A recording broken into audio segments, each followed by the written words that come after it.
Hi everybody, welcome back to my channel. My name is Saffron and this is Nobody Asked, the show where I get to be radically unsolicited and senseless. First of all, Happy New Year to everybody. This is the first Nobody Asked of 2024 and I'm very excited to get started. I have lots of ideas for the year and it feels good to be back doing this show. I kind of wanted to start a new segment where I basically try a new recipe, cook it with you guys, and then also I will pick like a little topic of conversation where I get to rant about it or just discuss my thoughts about it. I think it's gonna be a little bit more structured than some of the previous like rant Nobody Asked videos that I've done. I like cooking and it's just meant to be a fun little creative twist. All right, so we're all set up in my kitchen right now. Please bear with me as I work out the grooves and kinks of this show because I don't have a production team. I just have me and I just want to do, so I will try to make this like a conversational cooking show, but there's only so much a girl can do. We're making a grilled shrimp with a spicy slaw. I got the recipe from the New York Times. It looks pretty good. Honestly, Turner was the one that picked out this recipe and we're going to be enjoying it tonight. So that's what we're making. It's supposed to be like easy and healthy. Those are the tags that are used with the recipe. So we shall see. In terms of our topic of conversation, I wanted to talk about consumption, more specifically my consumption and especially of like materialistic things. And I guess like within there, that would include stuff like clothing or any other like semi non-necessities. So the recipe starts by having me make the slaw dressing. So in that it's going to be a bunch of like the citrus juices. So here are all the ingredients for the slaw dressing. Oh my god, where's my knife? Okay, I have like a fancy knife that I can't find right now, so this will have to do. Anyways, just give the jalapeno a little thing and I'm just gonna slice it up and dice it up. Let's get started on this consumption topic. So why have I decided to pick that as our topic of conversation tonight? I think I've just been reflecting on like, what do I want to do for New Year's for like my resolutions? And then my first inclination is that my resolutions always have to do with wanting to do stuff more. Like I want to read more books, I want to run more kilometers, I want to do more and more and more of this. But then I think I don't stop to reflect on what maybe would be beneficial if I do less of. So I don't think I have a shopping addiction, but I think I definitely consume a lot. And I guess like I'm not coming at this strictly from a scientific point of view. Like I'm not giving you, oh, here are the stats for like all of the stuff going on with waste, with how much we're consuming. But like you obviously have to acknowledge that it has a really detrimental effect on our environment. Additionally, this problem also affects non-Western countries disproportionately. Like I think something that I've been really thinking about was like I read an article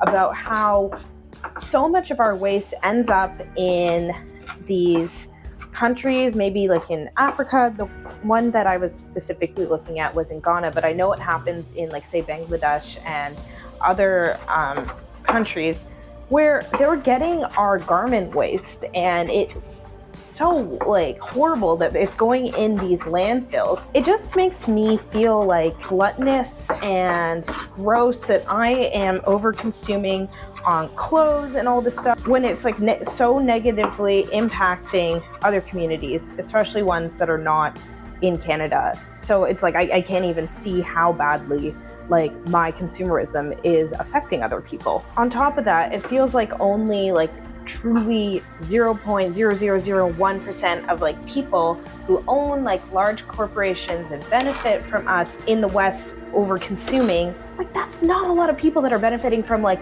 the essentially destruction of the earth and the impact that over consumerism has on like everything else. I don't know, I feel like I'm not making sense, but like it's like especially frustrating when like there's so many inequities and like literal genocides going on in the world, and these people that control these companies and the people that control and have actual like power over us being able to change outcomes, like they want us to keep buying and they don't give a fuck that things are going to shit, you know what I mean? And that like so many bad things are happening. So why would I continue supporting this? The most important thing for them is to continue making more money. That's kind of why I'm like, I shouldn't be participating in this anymore. I found the knife. It was in the dishwasher. So good news for us, I guess. You know, I'm saying this is something I would like to divest from, right? But we've been conditioned that shopping makes us feel good. Buying a new thing makes us feel good. It like activates our dopamine. I shouldn't say we, I'm speaking for myself. I feel like I have an association that spending money makes me feel good. And especially when I'm spending, or like specifically, spending money does not make me feel good, but spending money and buying new clothing and makeup, it like activates something in my brain. And I feel like I have this new thing and it makes me, I'm saying it makes me feel good like 8 times real, but like seriously, it does. Like I feel like amazing after getting a new piece of clothing. Is that gross? To eat like the, I mean, it's fiber, come on. Literally consuming less and doing something like this literally only brings me positive consequences. Like I am financially better off by doing this, and also honestly ethically I'm better off not buying a whole lot. So this is a time where I have to be more deliberate and mindful about my spending, because why would I give money to like people that are using it to like destroy the earth and other people? You know what I mean? And like, just as a note, sorry, I have like a literal script, but I'm like thinking of something on the spot. I like thrifting, and I think that that is a more sustainable way of buying clothing, but at the same time, sometimes I use thrifting in the same way that I would use buying first-hand clothes, where it's just like a means to an end to kind of to get like this little dopamine hit of getting a new item of clothing. I don't think I should never buy any new clothing again. That's not realistic, but like I need to only get it when I actually need a new item of clothing, when my shoes have actually worn out,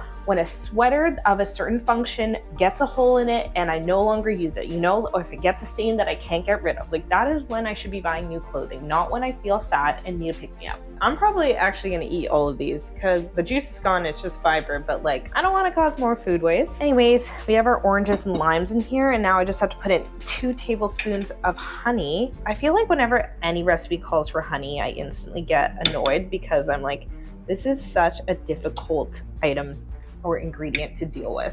I'm being dramatic, sorry. What else do we need in there? Oil.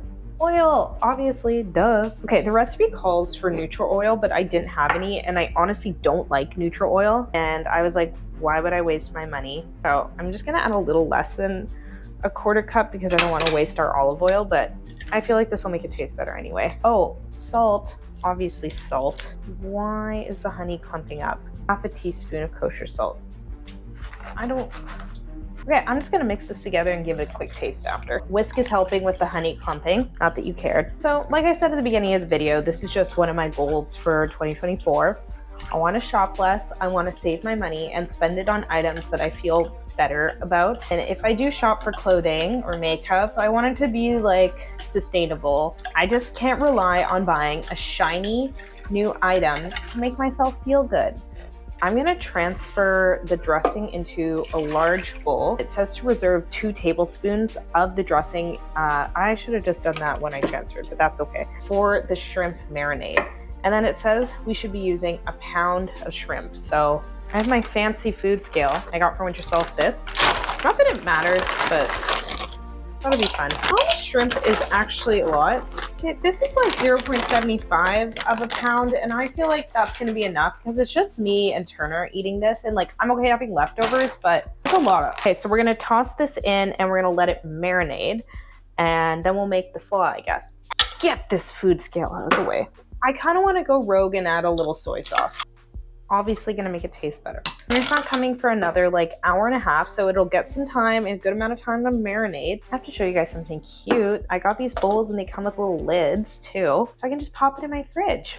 This recipe does not call for celery, but it's kind of gonna be at the end of its life cycle soon, so I figured this is a good chance for me to use them. Yeah, so in the slaw, it's gonna be like a cabbage, obviously our celery. I'm gonna put a julienne mango in there. This was optional in the recipe, but who doesn't like a little mango? And I feel like it's already very fruity and citrusy in the dressing. Also, there's supposed to be cilantro in it, but I forgot. That'll be added once Turner comes at the end. Back to our conversation about consumerism. What the fuck? Oh yeah, you have to like take this part out of a cabbage. No, not my facial expressions while I'm cutting. Sorry, I just keep getting distracted. But I guess like what I was trying to say is like, I just have to do better. As a person that exists on the earth with other people, we owe each other like solidarity, and we owe each other like to do the right thing. There's really only positive repercussions for me by doing this. So it's just about breaking the bad habit that I have. I could stand to spend less money in more than just shopping and shit like that. Like I could stand to like cook more on my own, and like my money is best spent on experiences and on helping other people. I think that that's something that I can do a better job of. When I do buy things, I also want to be more reflecting, or I should do some more reflection about like the ethics of the brand that I am buying from. I should not associate joy with spending money. Like the actual joy is like when I am with my friends. You know what I mean? So I think I've just turned into a garbling mess at this point. So what I'm gonna do is finish chopping up this cabbage. I will see you again when we are ready to grill the shrimp. Okay, I forgot to say there was also scallions in there, so cut them up, added them in, and then Turner brought the cilantro, so here's me cutting it up and adding it to the bowl, mixing everything together. We're back. I have my co-chef here. The slaw has been done. You saw me cut up the extra cilantro, and now we're gonna go ahead and grill the shrimp. But I do have a quick question for Turner, and I'm putting him on the hot seat. How do you feel about your consumption in general of like material objects? Do you feel like you do too much of it? Material objects? Yeah. No, I don't think so. You're pretty good. Yeah, I'm not a huge consumer. It's just not... Well, it's like more, you're like very frugal, I feel like. So we have our frozen shrimp. We have our frozen shrimp here. There's about 0.75 of a pound in here. So we're gonna go ahead and grill it. So the recipe is a grilled recipe, but we do not have a grill. So it's just gonna be done in a pan. So here's how they're looking. They're looking good. Are you excited? Yes, very excited. We're adding some oil. So we just stand here, we don't talk with each other. We just like... We don't ever talk, actually. No, it's just strictly business related things. We don't need to interact otherwise. Where's my water? We have like a Kanban board with like stuff we need to do together, but then other than that, we meet for like a scrum or a stand-up every day, but other than that, we're not really talking unless it's like a pre-booked meeting, or sometimes we'll like jump in and huddle. He'll Teams call me, but we can see. Seems hot. So it said like 2 to 3 minutes per side. Yeah, I mean, they're gonna need a little longer, I think. From frozen? Yeah. If I was smart, I was just telling Turner this, I would have defrosted these shrimp overnight. Wow, it's so yummy. It's got some fancy pan action going on. Oh, this one's hard to flip in because it goes the wrong way. Turner is a great job dealing with the shrimp, and I thought I would go ahead and prep our plates. Okay, this is an absurd amount of slaw that this recipe made, so I think it's actually supposed to serve like 4 people, but we only have 2, so there will be leftovers, which we love. We love that. No, just looking at it, I hadn't seen it. You can see all the lovely mango in there. Okay, I think they're done. They're done? Yeah. Oh my god. Oh wait, no, is that garlic? What's on the shrimp? Well, it's just like the stuff that's in the dressing. This one has more. More shrimp? Yeah, you can have that one. We're about to enjoy our meal. Bon appetit. All right, let's see. First bite. First bite. Delicious. Incredible. If you need any coleslaw, come on by. Yeah. Even if you see this a month from now. I'll make you a batch. We'll have some. That's gonna be the end of the video, you guys. Thank you so much for sticking with me for my little cooking trial. This was really fun. I hope you guys enjoyed my thoughts on consumerism, and also my pledge to do a little bit better and to consume less material items. And I hope that as Turner chooses food, that this voiceover is somewhat usable. Oh, sorry. Thank you so much for watching, and I'll see you next time.